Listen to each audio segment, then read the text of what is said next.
Գյուրջան Կասկադ, ցանկացած համեմատություն մեր օգտին է։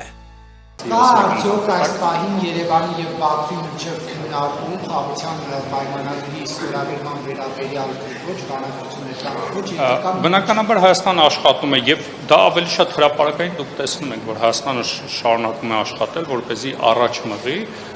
խաղաղության համաձայնագրի ստորագրման գործընթացը, այսինքն տեքստը այլևս համաձայնեցված է եւ մնում է ստորագրությունը, այսքանը եւ վերջին եւ խնդրում եմ վերջին հարցը եւ վերջին Հայաստանի Հանրապետության սուվերեն տարածքից խաղաղության պայմանագրի ստորագրումը այդ հարցին բազմաթիվ անգամ տարբեր մակարդակով անդրադարձել ենք դելիմիտացիայի շրջանակներում այդ հարցը հասցեագրվելու է։ Եթե պատրաստ եք ստորագրել, ինչու՞ չի հրապարակում այդ համաձայնագիր գծիկ պայմանագիրը, պարոն Գերգյան, որ ժողովրդի իմանա ինչ է ստորագրում Փաշինյանը։ Ինչու է ժողովրդի տակում պահում ստորագրելուց առաջ հրապարակում։ Նախ կցանկանայի նշել, որ եթե ուշադիր հետևեք հրապարակային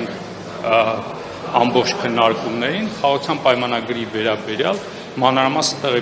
տեղեկատվություն հանրության հետ կիսել եք։ Ես հասկանում եմ, խնդրում եմ,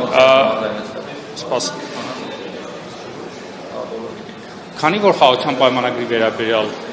ամբողջ գործընթացի վերաբերյալ հրապարակային կիսվել ենք, ես հասկանում եմ, որ հանրային հետաքրքրություն կա պայմանագիրը ավելի մանրամասն իմանալու համար, բայց հաշվի առնելով, որ դեռևս օրի եւ տեղի մասով համաձայնություն չունենք, շարունակում ենք աշխատել, երբ որ լինի հրապարակային նաեւ տեքստը կներկայացնենք հապաղման ադրբեջանական ոչ թե հապաղման ավելի շատ դիվանագիտական մոտեցում է հարցին եւ քանի որ հրապարակային ենք եղել բանակցային ամբողջ գործընթաց կիսվել ենք հանրության հետ, ապա ես որևէ խնդիր չեմ տեսնում այդ։ Երևանը կոնկրետ տեղ առաջարկել է ադրբեջանական կողմից։ Կոնկրետ տեղ չէ, բայց Հայաստանը պատրաստ է քննարկելու, տեղը համաձայնեցնելու ադրբեջանական կողմի հետ, դրանք պետք է, գիտեք ոնց, խաղաղության պայմանագիրը կարծում եմ, եթե ստորագրենք,